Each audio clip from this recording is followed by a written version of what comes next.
Bom, vamos focar agora então no contraste de difração, né? Então, a gente discutiu anteriormente, quando a gente estava falando de difração, que se a gente está pensando naquela condição de espalhamento cinemático, que quase nunca ali é o nosso caso, a intensidade do feixe difratado ela vai ser proporcional ao fator de estrutura do plano HKL que está difratando essa onda, né? Mas a gente discutiu também que na prática esse espalhamento cinemático aqui ele raramente é verdadeiro para amostras aí no nosso microscópio, né? Quase sempre a gente está nessa condição de espalhamento dinâmico, o que significa que um feixe inicial ele vai ser aqui, vamos pensar que esse plano aqui está na condição de Bragg, né? Ele vai poder ser espalhado várias vezes, né? Até era aquela ideia de que o feixe aqui direto, né?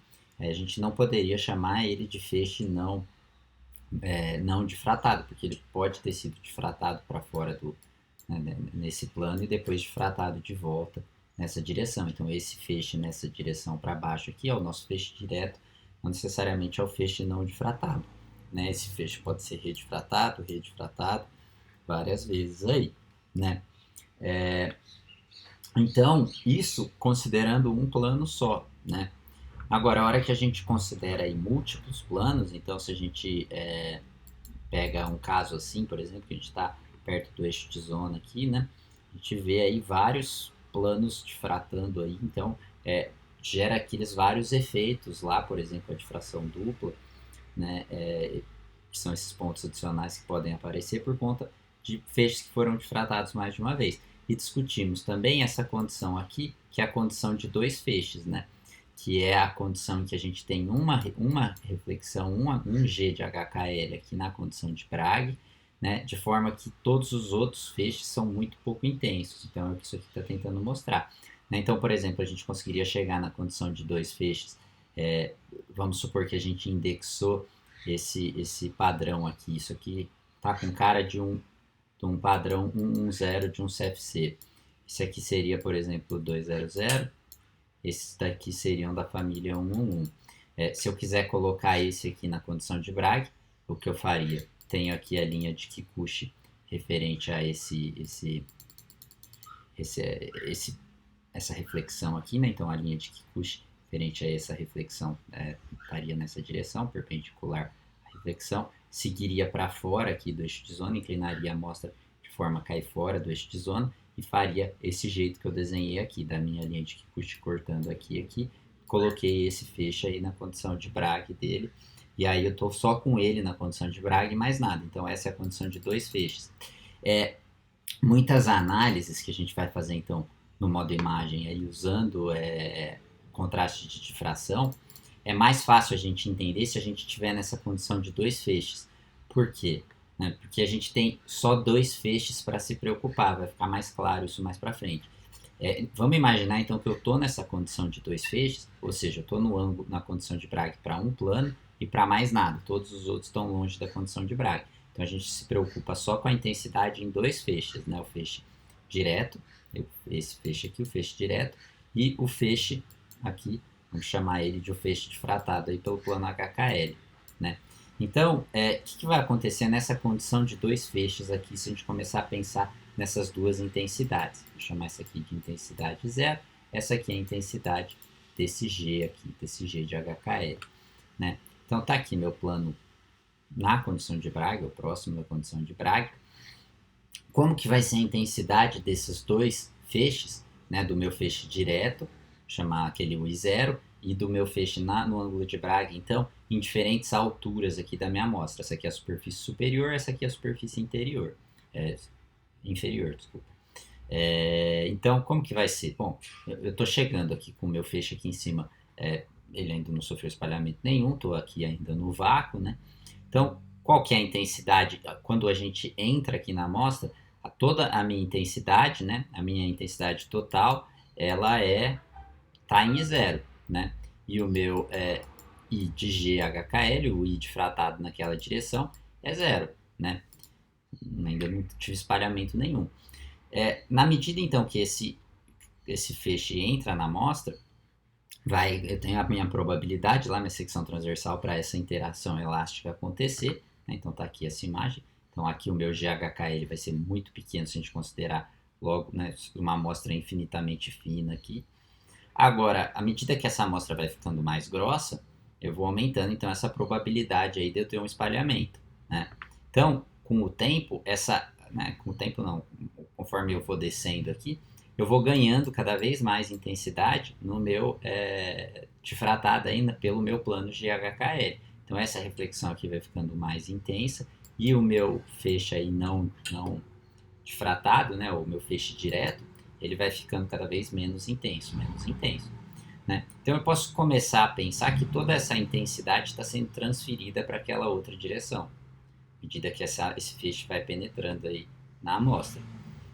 Só que uma hora vai começar a acontecer o contrário, essa intensidade aqui também vai aumentar, e assim como aqui eu tenho θb, né, aqui eu tenho o ângulo de Bragg, esses planos aqui são paralelos, a hora que esse plano aqui então muda de direção, percebe que esse valor aqui também é θb. Ou seja, esse novo feixe agora difratado, ele também está na condição de Bragg, né, desse mesmo plano, só que para ele fazer o quê? Para ele começar a voltar na direção para baixo aqui. Né? Então, esse feixe, que essa intensidade que saiu toda desse feixe foi para o GHKL, né, ela vai começar a voltar de lá para cá a partir de uma certa distância. Então, em uma certa distância, esse feixe aqui vai começar a perder intensidade e o feixe direto vai começar a ganhar intensidade de novo. Então, nesse instante aqui eu tinha a transferência de lá para cá, né? Durante esse espaço aqui eu tinha essa transferência de intensidade. Durante esse pedaço aqui eu tenho transferência de lá para cá e assim sucessivamente. Tá? Então, se eu não estou tendo nenhuma absorção, né, essa intensidade aqui, dependendo da espessura da amostra, vai indo do feixe transmitido, do feixe direto, vai indo do máximo para zero, para o máximo para zero, para o máximo para zero, tá? E assim sucessivamente, tá? Até o feixe sair lá embaixo na amostra, tá? Então, essa distância aqui, que é a distância do feixe sair, né, nessa condição de dois feixes para o plano HKL, para ele sair do spot direto ir para o difratado e depois voltar para o direto, é o que a gente chama de distância de extinção, ou extinction distance. E aí a gente usa essa sigla aqui, esse ΔG aqui, e essa distância de extinção, ela é uma propriedade do material. Então ela depende aqui de alguns fatores. Então está aqui. Ela depende do fator de estrutura do plano HKL, ela depende do volume da célula unitária, do comprimento de onda que a gente está usando e do ângulo de Bragg, tá? Só que o ângulo de Bragg, se a gente lembrar, a gente está em miliradianos, assim como para ângulos baixos a gente usa a aproximação seno θ igual a θ, para ângulos baixos a gente também consegue aproximar cosseno θ como 1. Então, o cosseno θ não tem tanta importância, mas esses outros três fatores. Então, o que isso aqui está dizendo? O que essa equação aqui está dizendo para a gente? Vamos analisar. Ela diz para a gente que se a gente aumentar o fator de estrutura, a gente diminui a distância de extinção, certo? Então, percebe que isso é o que está acontecendo aqui. O parâmetro de rede desses elementos aqui é um pouco diferente, mas não é muito diferente, então o volume da célula unitária não é tão diferente. O que a gente está mudando muito nessa direção aqui é o fator de estrutura. Né? O ouro é muito mais pesado que o cobre, que é muito mais pesado que o alumínio. Então aqui a gente tem um FG maior, né? Então, como o FG é maior, a distância de extinção, pegando o mesmo plano aqui, para o ouro é o menor possível. Ou seja, o que isso significa? Que o ouro rapidamente vai pegar a intensidade do feixe direto, jogar para o feixe difratado, jogar de volta para cá, para lá, para cá, para lá, para cá. Tá? Essa distância de extinção é pequena. Né? E o alumínio, o contrário, é um metal mais leve, essa distância de extinção é grande. Tá? Percebe que isso então é um fator muito importante aí, mas não é o único fator que importa. O volume da célula unitária também é bem importante. Por exemplo, se a gente pegar aqui o silício e o diamante, né, o silício ele é mais pesado do que o carbono, né? Então, por essa lógica aqui, ele devia ter uma distância de extinção menor.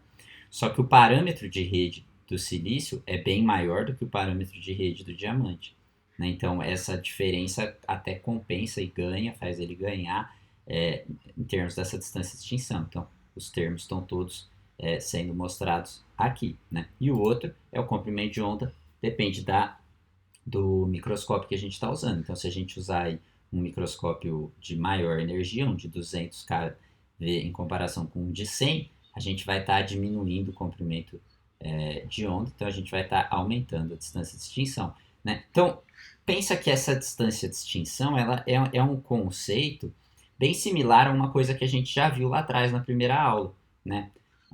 Não sei se isso já está vindo na cabeça de vocês, mas esse conceito ele é muito similar aí ao conceito, né, do caminho livre médio lá, por exemplo, né? Então a gente tinha visto lá que esse caminho livre médio ou a secção transversal para interação, ela também dependia aí do peso atômico, né, via fator de estrutura, também dependia aí do comprimento de onda, né? Então, essas coisas tendem a caminhar mais ou menos junto, tá? Elas não são a mesma coisa, mas tem a ver também com essa capacidade de interação, né? Percebe que aqui entra essa questão do volume da célula unitária, que não era uma coisa que entrava tão forte anteriormente, né? Tanto que aqui o silício e o carbono estão na ordem direta deles lá, né? Então, tentei passar aqui uma visão qualitativa do que está acontecendo, a gente passa a ter essa transferência de intensidade desse ponto, né, dessa reflexão para essa. Isso varia com a espessura.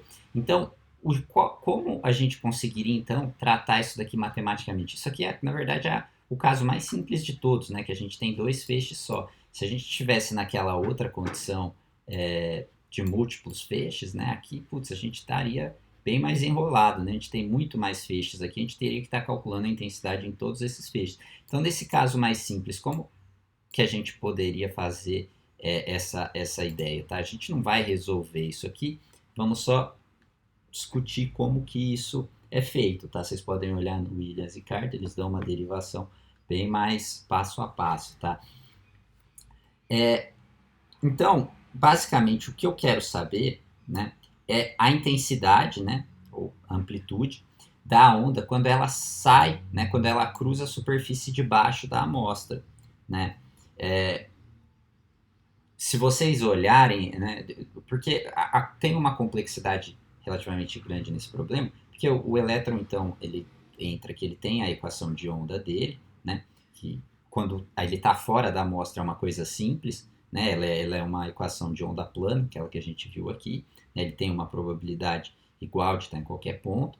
À medida que ele entra no cristal, a física quântica diz para a gente que essa equação de onda tem que mudar, porque agora ele está num arranjo periódico aí de cargas positivas e negativas, que é o nosso cristal. Tá? Então, se a gente quiser saber o que está acontecendo de fato com essa onda quando ela entra dentro do cristal, a gente tem que resolver a equação de Schrödinger, considerando aí a geometria do cristal e a direção da onda incidente em relação a esse cristal. Tá? Essa solução de qual que vai ser essa equação de onda do elétron dentro da amostra é chamada de ondas de Bloch, tá? É o nome da solução, que é o que tem um pouco mais detalhado lá no livro do Williams e Carter, se vocês quiserem. Mas quando ele sair da amostra, então ela vira uma onda de Bloch quando ela está aqui dentro, mas quando ela sai aqui embaixo de novo, ela volta a ser ondas planas, né? Então passa a ter aí de novo um novo vetor de onda, que nem aquele que a gente viu anteriormente, uma nova equação para descrever ele.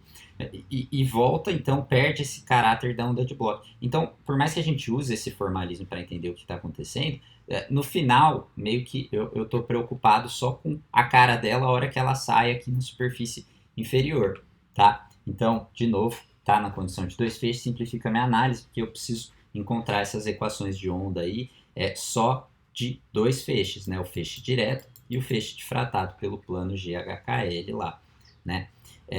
Então, a solução para isso mais simples aí são as chamadas equações de Hall e Wheeler. E elas ajudam a gente a entender muita coisa que a gente vê no microscópio eletrônico de transmissão, no contraste de fração, que nem a gente falou, ele está sempre lá presente. Tá? Então, o legal dessas equações é que elas fornecem uma solução simples para essa intensidade difratada nessa condição de dois feixes.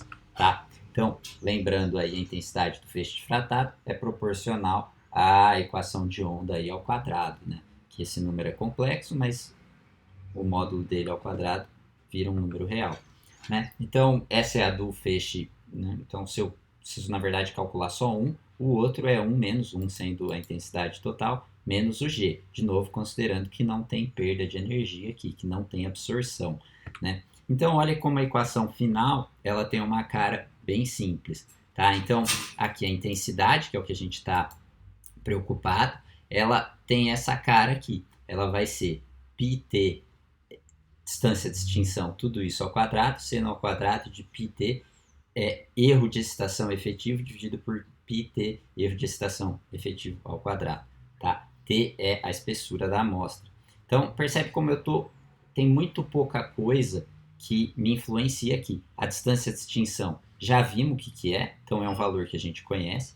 T é a espessura da amostra, então é uma variável aí, né? E S efetivo é o erro de excitação efetivo. O que é esse erro de excitação efetivo? É o erro de excitação, que a gente já viu o que é o quão longe ele está da condição de Bragg, mais 1 sobre o erro de extinção ao quadrado, né? Ou seja, o menor erro de excitação efetivo é com S igual a zero, com aquele plano exatamente na condição de Bragg, isso aqui daria zero, a gente ficaria só com esse valor aqui, ou seja, o erro de excitação efetivo nunca é zero, né? O erro de excitação pode ser zero, mas esse erro de excitação efetivo não é. Então, olha como essa equação no final tem uma cara bem simples, e como a gente conhece tudo que está aqui dentro. Tá? Então, vamos plotar essa equação para tentar entender o que está acontecendo. Né? Então, vamos pegar aqui os valores do alumínio, tá? Então, peguei aqui, vamos considerar que a gente colocou o plano 1 na condição de Bragg, então deixamos ele na condição de que a gente acabou de mostrar lá, de discutir, né? Vamos entender, então, algumas coisas que a gente vê na amostra usando essa equação super simples aqui, tá? Então, se a gente começar a variar a espessura da amostra, tá? Então, vamos fixar vários valores aqui de espessura e ver o que acontece na medida que a gente muda o valor do erro de excitação, ou seja, na medida que a gente entra e sai da condição de Bragg. Então, se eu estou numa espessura para essa amostra que é da ordem de metade da distância de extinção, está aqui a intensidade desses dois feixes, né? Do feixe difratado e do feixe direto, né? Se eu estou exatamente na condição de Bragg, ele vai ter uma intensidade máxima, né? Esse daqui é o I0, esse daqui é o IG, né?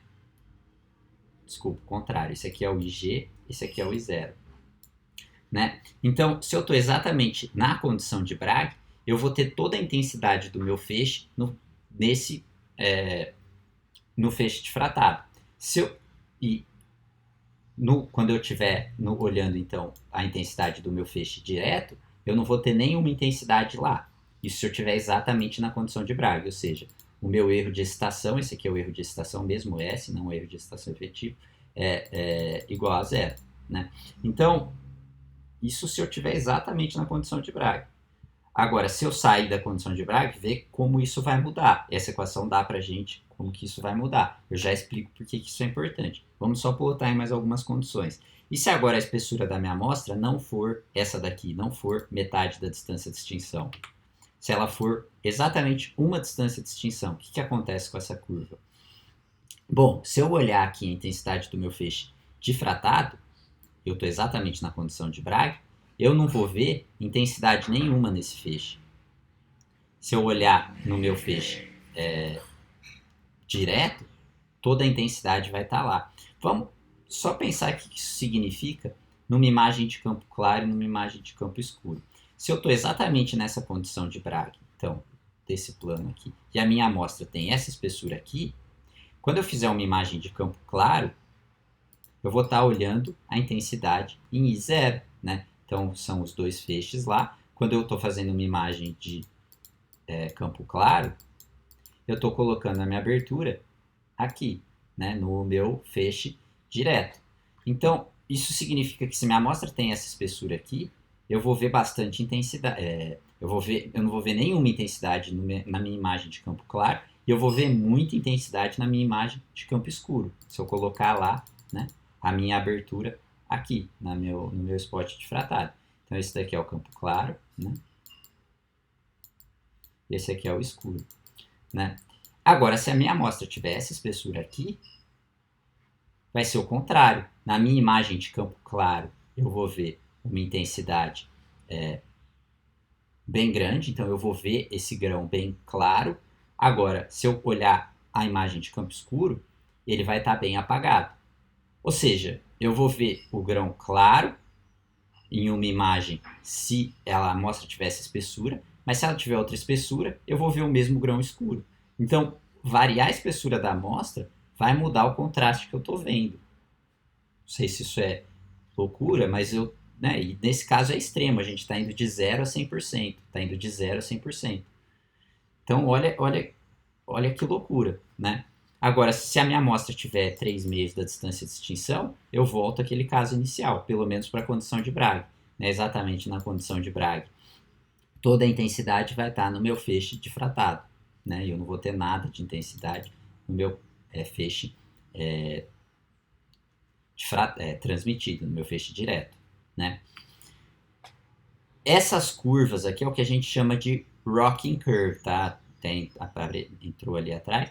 Rocking é no sentido de inclinar.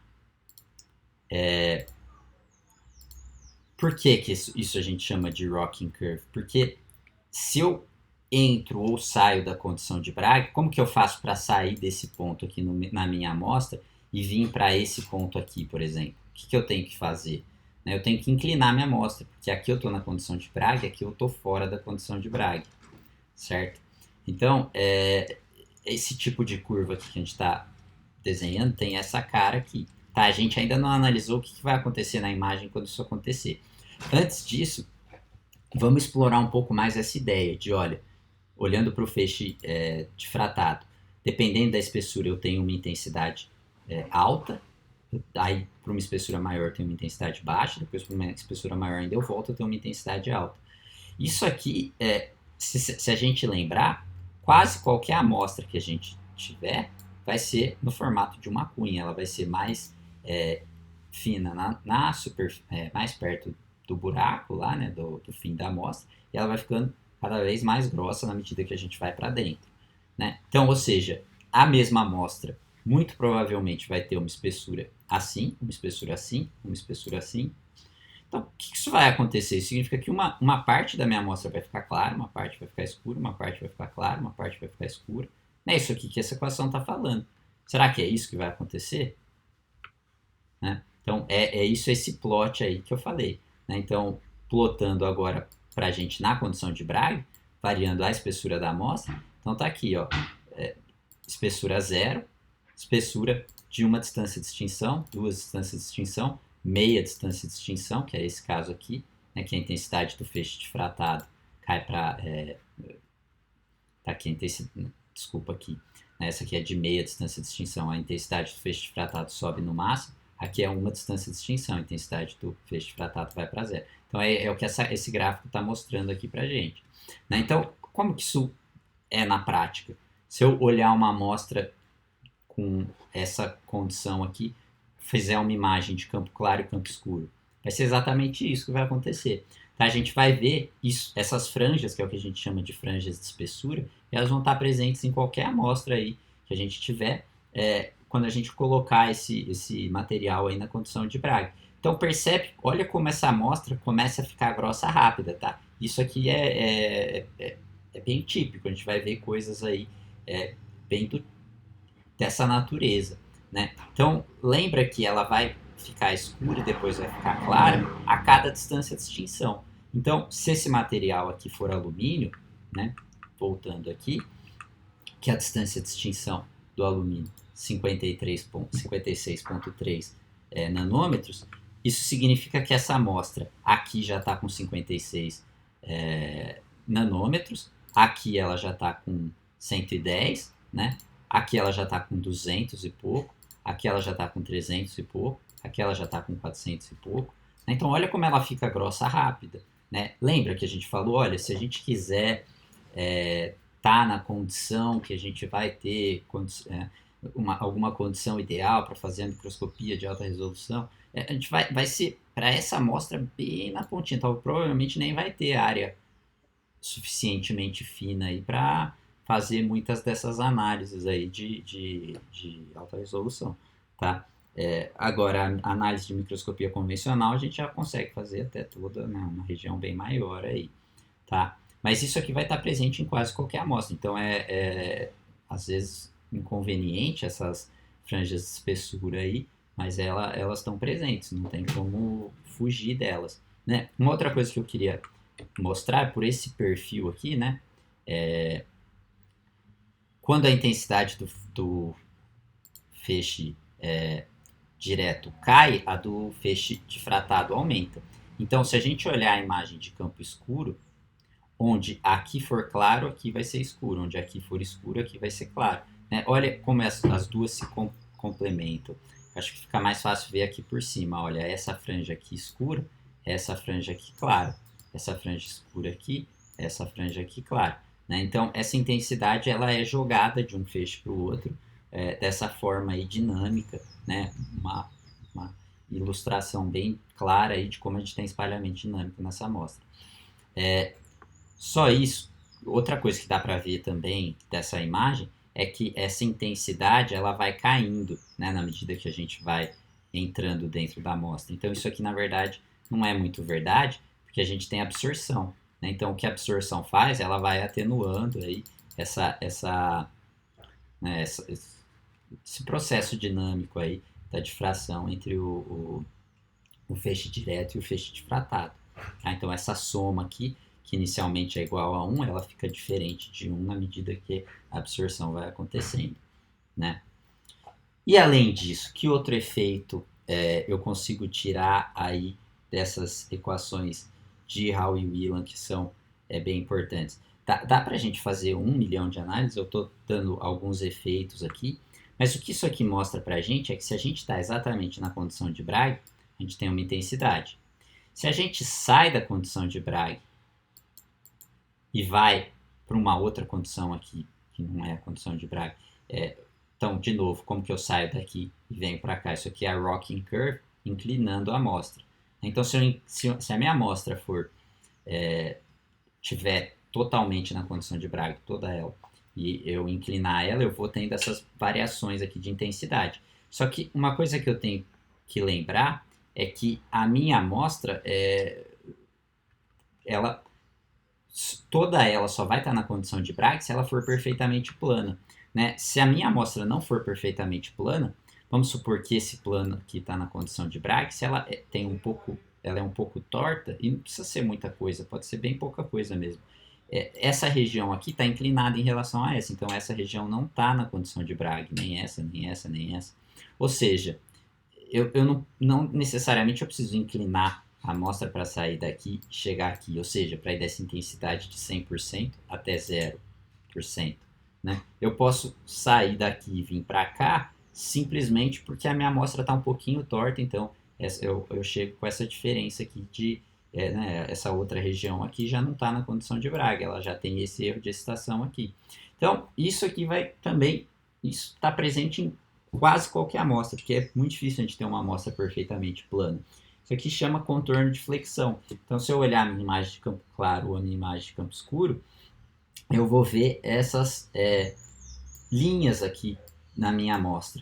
Tá? Essas linhas aqui, vocês devem olhar, tá vendo como parece linhas de Kikuchi, né? Elas são esses contornos de flexão, não tem como evitar ela se a amostra não for perfeitamente plana. Outra coisa aí que o preparo de amostra influencia muito, né? Como que eu sei que isso daqui são contornos de flexão e não alguma coisa da microestrutura? Tá? Então, ó, essa microestrutura aqui, só um olhar um pouco mais treinado. Muito provavelmente isso daqui é um contorno de grão, tá? Isso tudo aqui é o mesmo grão. Então, olha como é difícil a gente bater o olho e, né, como o contraste de fração carrega a imagem aí com várias coisas. Como que eu saberia dizer que isso aqui é um contorno de flexão e não alguma coisa da microestrutura, algum precipitado na forma de estrela aí que poderia ter formado ou coisa do tipo? Né? O jeito mais fácil é pegar essa amostra e inclinar ela. Eu começo a inclinar ela em diferentes direções. Tudo que for efeito de contraste de difração vai se mover, né? Essas coisas vão andar pela amostra, porque são dependentes da orientação, são dependentes da condição que a amostra está difratando, ou seja, totalmente dependente da orientação, né? Então, olha essa imagem, que interessante aqui, são contornos de flexão em campo claro e campo escuro com diferentes orientações. Então, vamos supor que